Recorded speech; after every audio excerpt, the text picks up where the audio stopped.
Graça e paz, família Ruach, tudo bem? Olha só, a mensagem que você vai ouvir agora, eu ministrei aqui na Igreja Assembleia de Deus, Ministério Internacional Ágape, aqui em São José dos Campos, na Tarde dos Milagres. 3 lições que nós precisamos aprender com Ruth. Se você ainda não é inscrito, se inscreve aqui no nosso canal. Se você gostar dessa mensagem ao final, não deixe de curtir, compartilhar e estoura a pipoca. Pega a sua Bíblia e vem para essa mensagem. Um forte abraço. Graça e paz. O teu povo é o meu povo, o teu Deus é o meu Deus. Onde quer que morreres, morrerei eu ali e serei sepultada. E faça-me o Senhor o que bem lhe aprouver, se outra coisa não seja a morte, me separar de ti. E vendo, pois, Noemi, que de todo estava resolvida a acompanhá-la, deixou de insistir com ela. Amém. Pode sentar, queridos. Vou tomar o seu assento. 3 lições que eu aprendo com Ruth. Com essa mulher que teve uma história, mesmo muito jovem, teve uma história de uma viuvez. Ela era moabita, ela não era israelita, e ela, lá em Moabe, conhece uma família de judeus que tinham ido para Moabe por causa da fome. E essa jovem conhece seu esposo, se casam, mas de repente, lá em Moabe, morre o seu sogro, morre Abimeleque, morre seu esposo e seu cunhado, Malom e Quilion. Os 2 morrem. E agora fica apenas Noemi, apenas a sogra. E a sogra, junto com aquela situação de viuvez, de perder os filhos, ela decide voltar para a sua terra, voltar para Israel. Ela decide voltar para sua antiga casa. Só que a Bíblia fala que as suas 2 noras, elas insistem para acompanhar Noemi. Elas insistem para ir para Israel junto com Noemi. E o pensamento de Noemi era muito claro. Falou assim, gente, é o seguinte, eu sou uma mulher viúva, sem filhos, sozinha. Eu não tenho nada para oferecer para vocês. Vocês vão fazer o quê? Indo comigo. O que eu tenho de benefício para vocês me acompanharem? Voltem para a casa de vocês. Voltem para a casa dos pais de vocês. Vocês são jovens. Vocês são novas. Vocês vão encontrar outros esposos. Vão casar novamente. Eu não tenho nada para oferecer para vocês. Mas, interessante.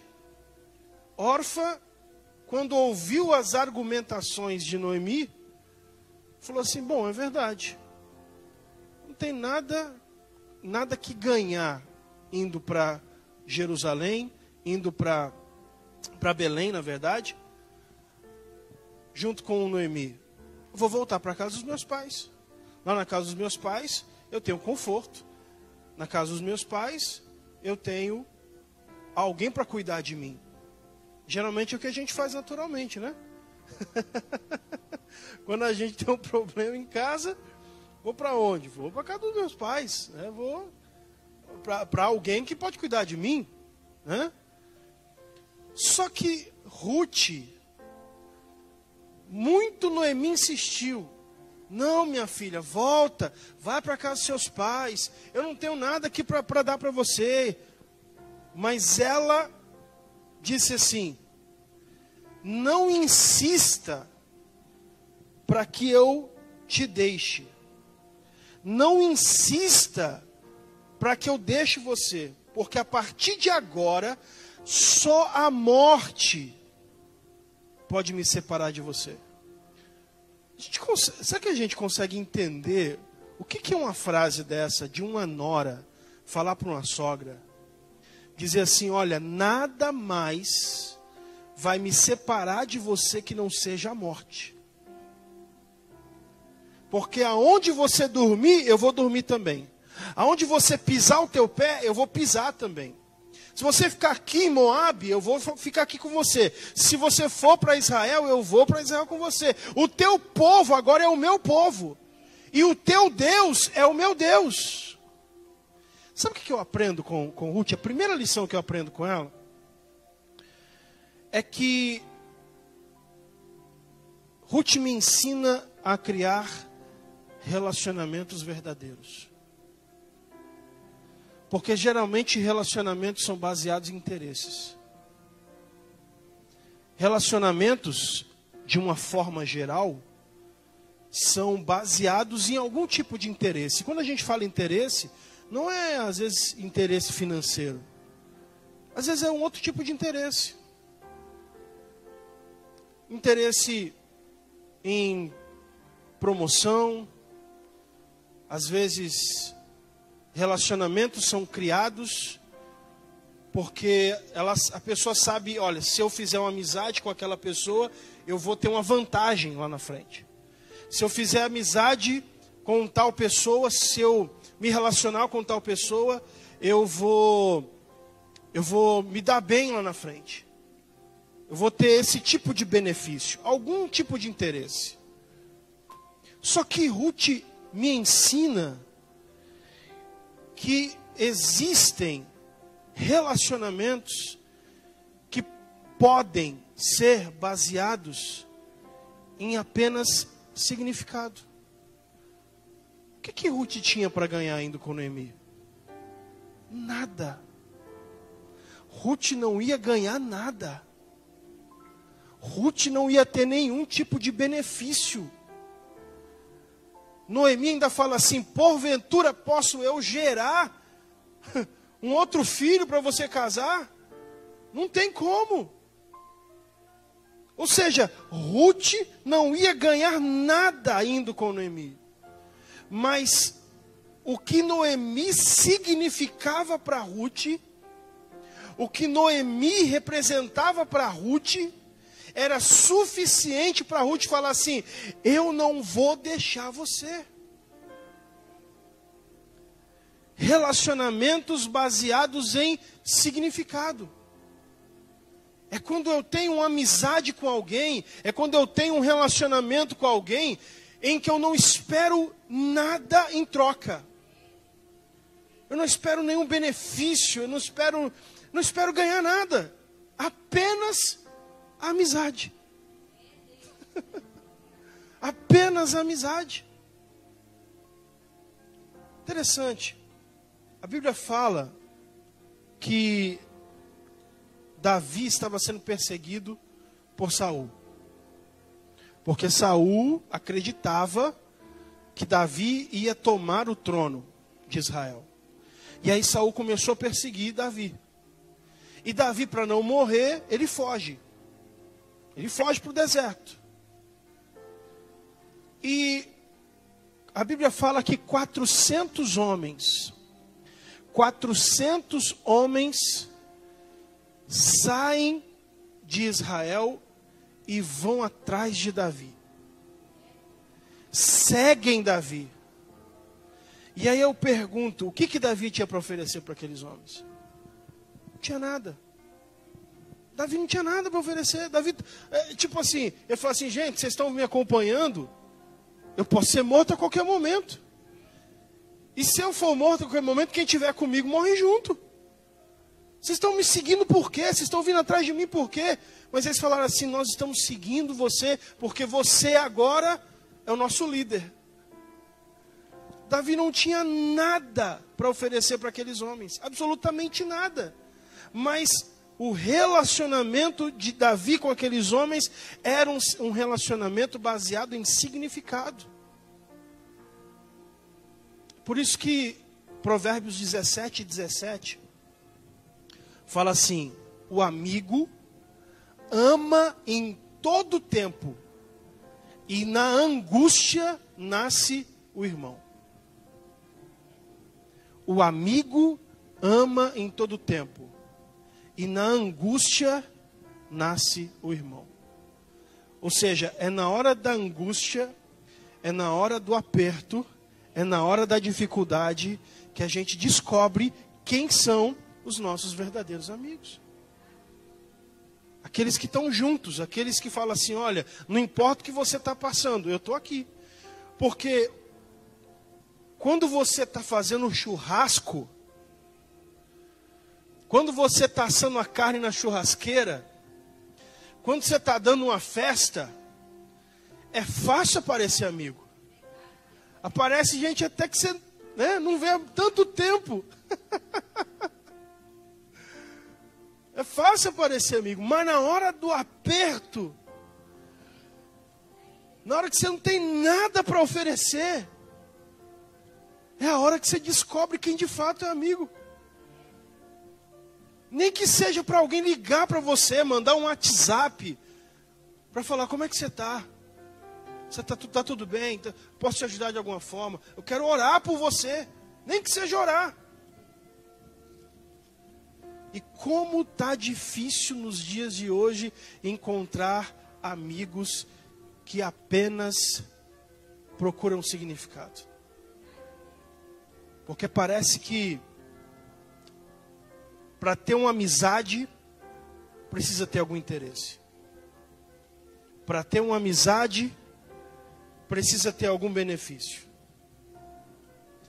Você já viu aquela história? Eu escutei uma frase semana passada, final de semana. Uma pessoa falou para mim assim: parece que só me procura quando precisa. Uma pessoa falou para mim: só me procura quando precisa. Quando precisa de alguma coisa, aí me procura. Quando não precisa, nem lembra. E eu falei para a pessoa: é assim mesmo. É assim mesmo. A vida é assim, as pessoas são assim. Mas relacionamentos verdadeiros existem independente daquilo que a gente vai ganhar com eles. Segunda lição que eu aprendo com Ruth é a lição da coragem. Porque deixar a sua casa, seus pais, sua rotina, para se aventurar numa outra cidade, num outro lugar, sem ter garantia nenhuma, tem que ter coragem. Quando eu vim para São José dos Campos, eu vim com uma promessa. Um pastor me enviou para cá. Eu morava lá no litoral. Eu sou nascido lá em Santos. E eu vim para cá com uma promessa de pastorear uma igreja. Ó, você vai lá, você vai assumir uma igreja. Na verdade, assumir não, eu ia começar uma igreja. E você vai começar, lá vai ter uma casa pastoral, você vai morar na casa. Nós vamos pagar um salário mínimo para você, você vai ter uma cesta básica. E eu vim para cá, ou seja, eu vim com a garantia. Eu vim com a palavra de ajuda. Você vai estar lá, mas você não vai estar sozinho. Você vai para lá, mas... E eu deixei minha família, deixei minha mãe, meus irmãos, e vim para uma cidade que eu não conhecia ninguém. Eu não tinha parente nenhum. Cheguei em São José, meu Deus do céu, eu saía no bairro assim, eu falava: eu não vou dar volta não, que vai que eu me perco. Porque eu não conhecia nada. O que aconteceu foi o seguinte: 7 meses depois que eu estava aqui, o mesmo pastor que me mandou falou: Paulo, é o seguinte, não consigo mais manter você aí. E a única coisa que eu posso oferecer para você é o caminhão da mudança para buscar suas coisas. E aí eu falei assim, pastor, eu vim para cá, para essa cidade, porque Deus falou comigo. Então, eu não vou voltar. Ele falou, então você está por sua conta e risco. Paulinho tinha 1 ano e meio. Paulinho. A Ana Clara, quando eu cheguei em São José, ela tinha 20 dias de nascido. Já estava com 7 meses, mais ou menos, quando eu recebi essa notícia. E aí foi a hora que Deus me chamou e falou assim, bem-vindo ao meu discipulado. Bem-vindo à minha escola de pastores. Aqui é o lugar onde o filho chora e a mãe não vê. Mas foi o período que eu mais vivenciei milagres de provisão. Milagres de provisão. Eu vim para cá, eu tinha uma garantia, eu tinha uma palavra de alguém.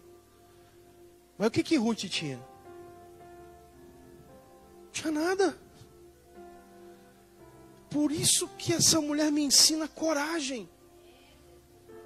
Você vai lá, você não tem garantia nenhuma, o que vai acontecer? Eu não sei, eu vou. Eu vou. E vou dizer mais, coragem não é ausência de medo. Muita gente pensa que o corajoso não sente medo. Não, ele sente. A coragem é a capacidade de superar o medo.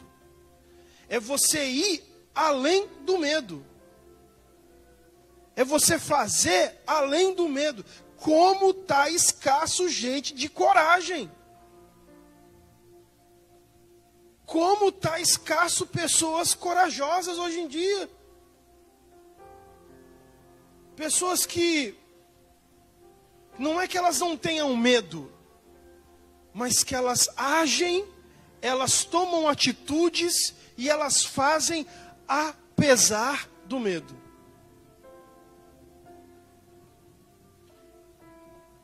Sabe qual é o segredo para ter coragem? Vou explicar para vocês aqui. O segredo para vencer o medo. E eu vou explicar usando um exemplo. Os meus filhos, eles geralmente falam assim, pai, a gente quer um celular. Pai, todo mundo lá na igreja tem celular.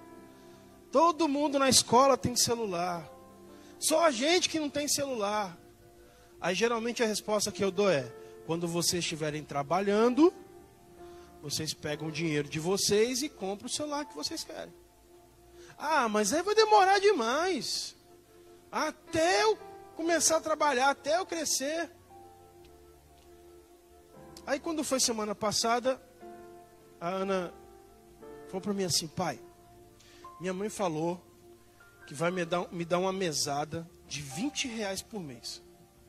Todo mês ela falou que vai me dar R$20. Eu estou pensando em pegar esses R$20 e guardar. E eu vou todo mês guardar os R$20, todo mês, até eu juntar o dinheiro para comprar meu celular. Aí eu falei assim, bom, se você fizer as contas, eu acho que você vai conseguir comprar o seu celular quando você tiver maior de idade. Eu falei para ela assim, faz o seguinte,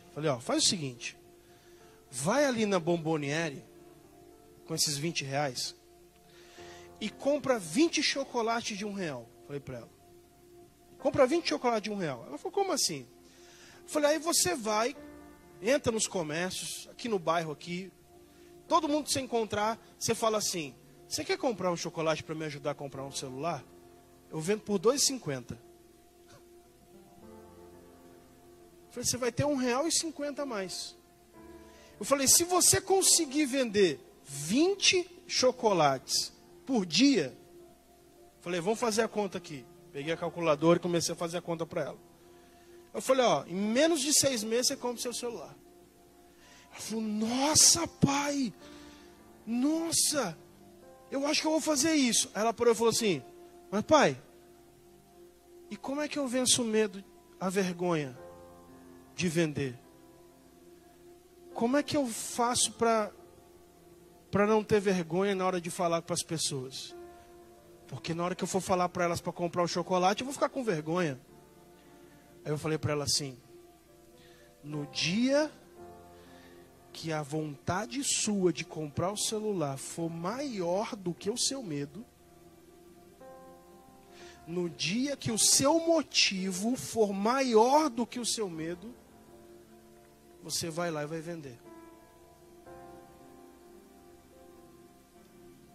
O segredo para a gente vencer o medo, essas 10 pessoas que estão com a gente aqui online assistindo, o segredo para você vencer o medo é fazer com que o seu motivo seja maior do que o seu medo. Quer ver uma coisa? Ó, se você for sair no portão, eu gosto de usar esse exemplo. Se você for sair no portão e tiver um pitbull andando pela rua, tem alguém aqui que sai para a rua? Se tiver um pitbull andando, você olha, tem um pitbull andando solto, saiu, escapou de alguma casa, está andando. A gente não sai, né? Mas e se o seu filho estiver na rua? Ah, e mudou, né? Porque o motivo foi maior do que o medo, você entende? Quando o meu motivo, ou seja, eu saí, eu estou vendo, meu filho está na rua e tem um pitbull solto. Eu vou abrir, vou sair, se for preciso, vou enfrentar o cachorro. Porque o meu motivo se tornou maior do que o meu medo. Então, coragem é fazer com que o meu motivo se torne maior do que o meu medo.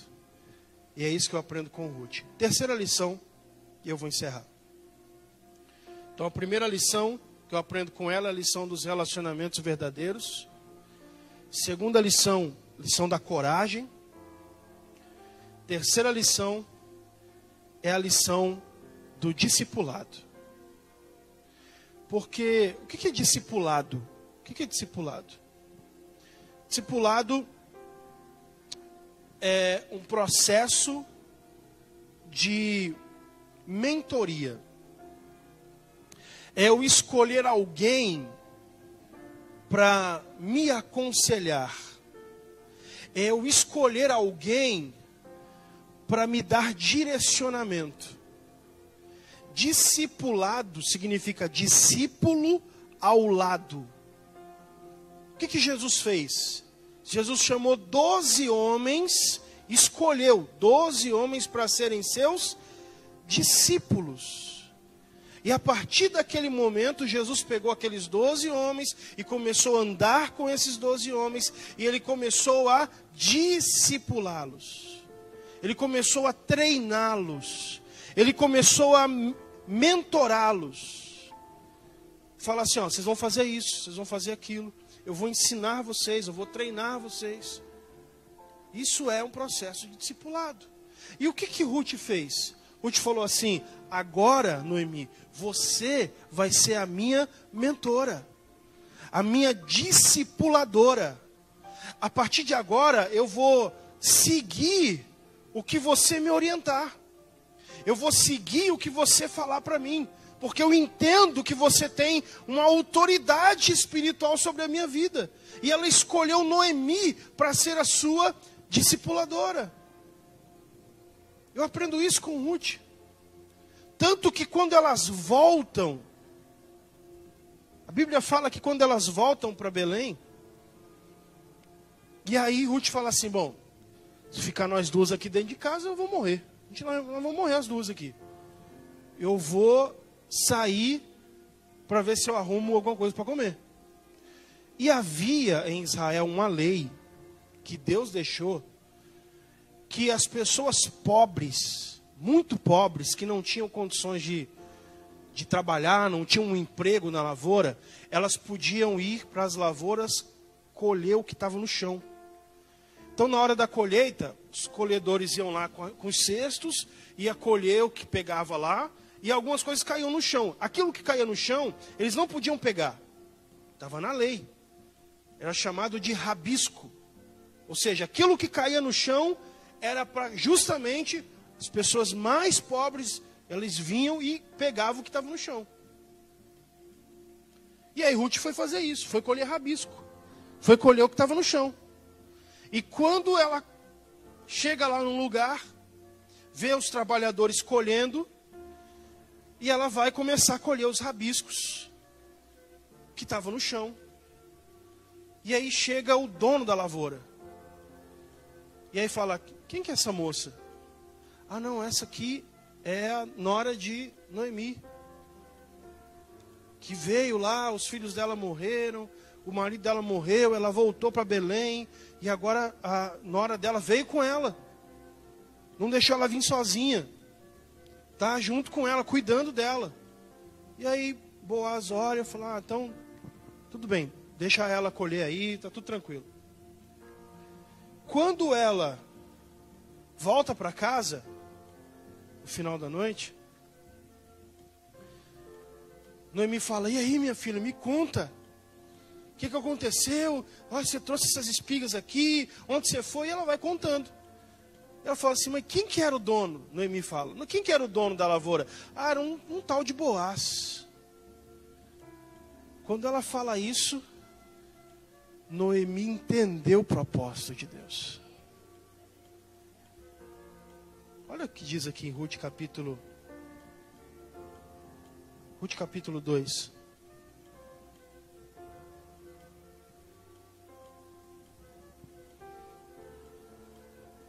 Ruth capítulo 2, versículo 19. Então lhe disse a sogra, onde colheste hoje, onde trabalhaste, bendito seja aquele que te acolheu favoravelmente. E Ruth contou à sua sogra onde havia trabalhado. E disse o nome do Senhor em cujo campo, o nome do Senhor em cujo campo trabalhei é Boaz.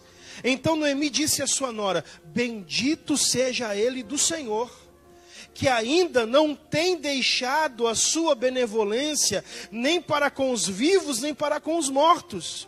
E disse-lhe mais Noemi, esse homem é nosso parente chegado, e um dentre os nossos resgatadores.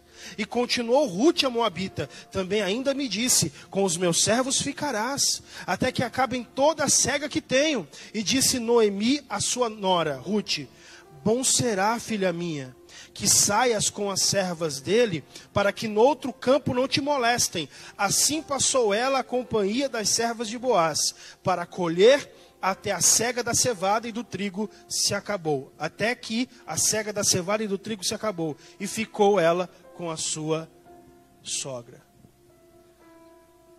Quando Noemi ouviu falar que era o campo de Boaz,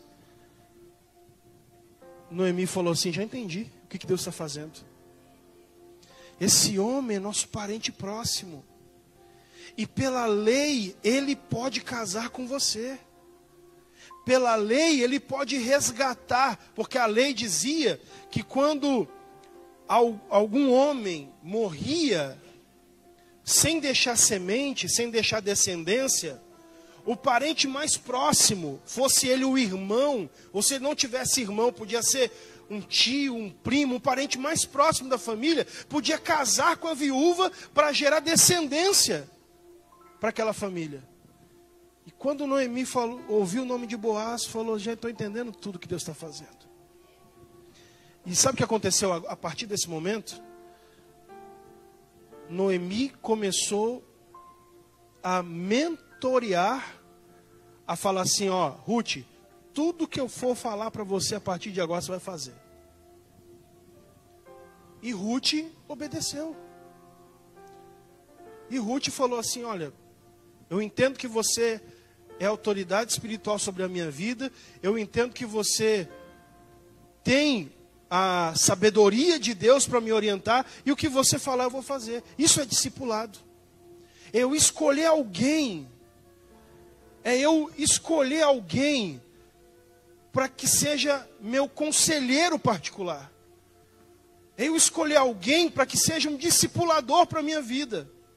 Eu escolher alguém para que eu possa falar do que eu estou passando, abrir a minha vida, porque tem gente que quando precisa abrir a vida, ele não sabe para quem falar.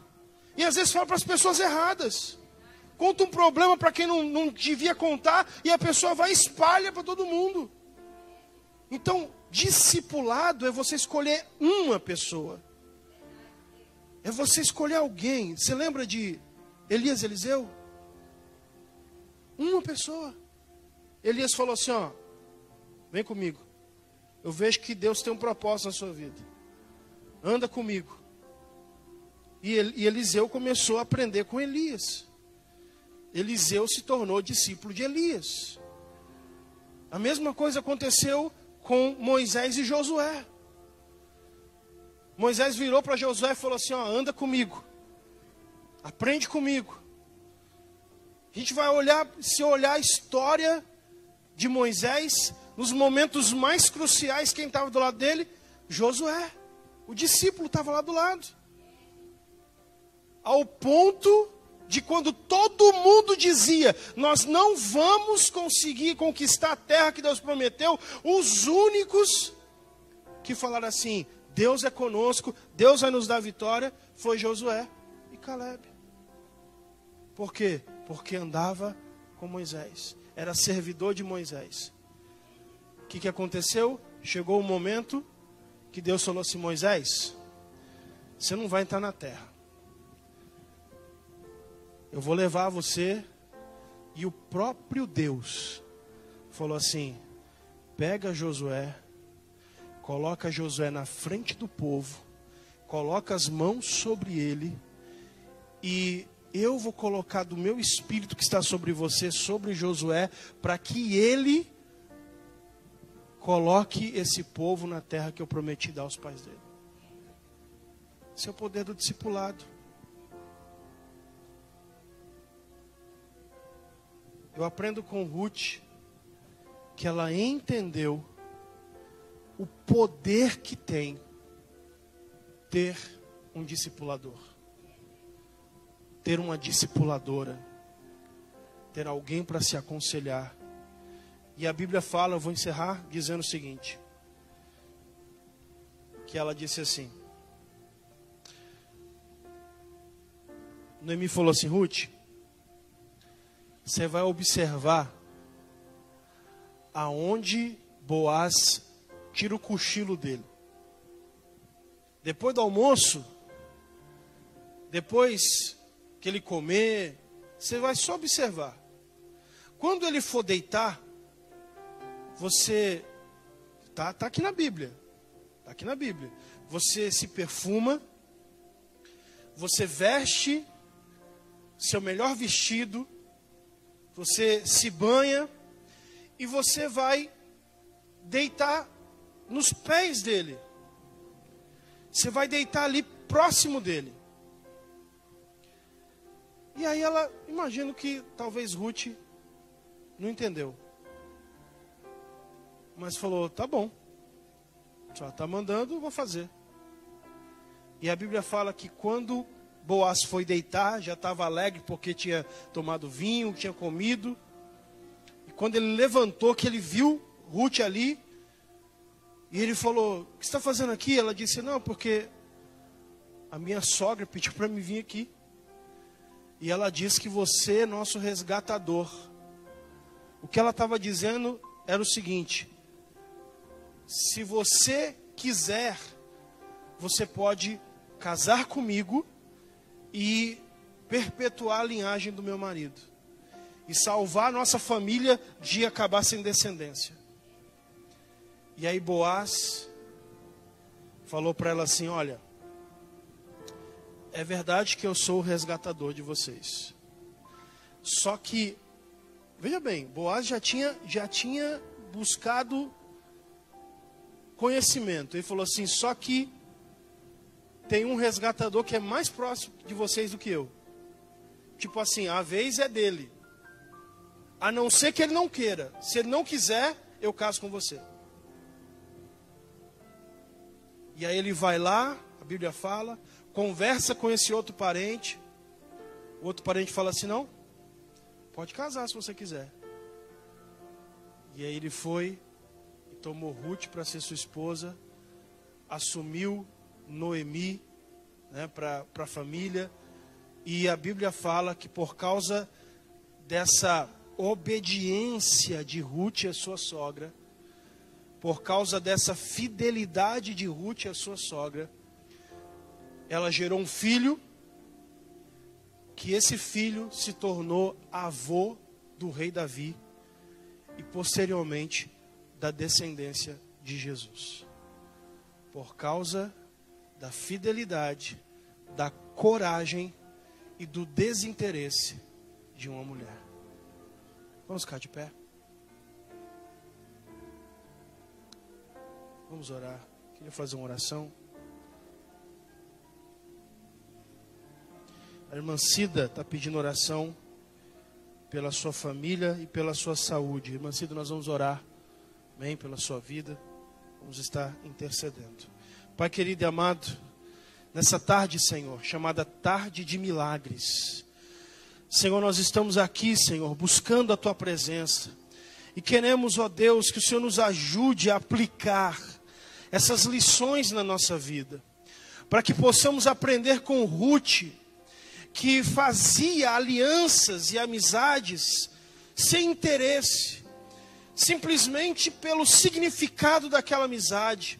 Simplesmente porque enxergava na sua sogra alguém que estava sobre a sua vida, alguém que tinha autoridade espiritual sobre a sua vida, e por isso ela, Senhor, se aliançou à sua sogra. Nos ajuda, Senhor, também a viver relacionamentos sinceros, relacionamentos por significado, relacionamentos, Senhor, com pessoas, Senhor, que talvez não tenham nada para nos oferecer, mas simplesmente pelo fato do que aquela pessoa representa e significa por nós. Senhor, nos ajuda, Senhor, a aplicarmos essa lição de coragem, porque assim como Ruth, Senhor, saiu de Moabe sem nenhuma garantia, sem saber o que ia acontecer, mas ela foi corajosa, porque ela fez com que o seu motivo se tornasse maior do que o seu medo. Nos ajuda, Senhor, a ter coragem nesses dias de hoje, coragem para pregar a Tua palavra, coragem para evangelizar, coragem para enfrentar o mundo, o dia a dia, enfrentar, Senhor, ó Deus, as circunstâncias, as lutas e as adversidades. Nos ajuda, Senhor, a ter essa coragem dentro de nós, como um escudo que nos protege, como, Senhor, algo que nos blinda, meu Deus, de todo medo, de toda covardia. Pai, em nome de Jesus, eu te peço, nos ajuda, Senhor, ó Deus, a lição do discipulado. Nos ensina, Senhor, a procurar discipuladores, Senhor, pessoas que vão nos instruir, pessoas que vão nos ensinar, pessoas que vão, Senhor, nos conduzir, pessoas com que nós possamos contar, abrir o nosso coração e ser ministrados por elas, e ser ensinados por elas. Pai, nos ajuda também a ser discipuladores de outras pessoas. Nos ajuda a ser, Senhor, discipuladores, mentores, conselheiros de outras pessoas, Senhor, que talvez precisam de orientação e aconselhamento. Pai, nos ajuda nessa tarde, Senhor, a aplicar essas lições no nosso dia a dia, na nossa vida, e assim recebermos e vivermos, Senhor, o melhor que o Senhor tem para nós nas nossas vidas. Assim como Ruth, Senhor, que viveu, experimentou, meu Deus, o milagre da vida, o milagre da renovação, se tornando da linhagem do próprio Cristo, por causa das suas atitudes, que nós também possamos vivenciar, Senhor, esses milagres na nossa vida, porque cremos que a obra que o Senhor tem para realizar na nossa vida ainda não acabou, ainda vai se cumprir, e nós ainda vamos viver o melhor que o Senhor tem para nós, em nome de Jesus. Pai, oramos também pela irmã Cida, que pediu aqui oração, Senhor, pela sua família, pela sua saúde. Ó Deus, abençoa, Senhor, a casa, o lar da sua serva, sua família, sua saúde, restaura, traz cura nessa tarde.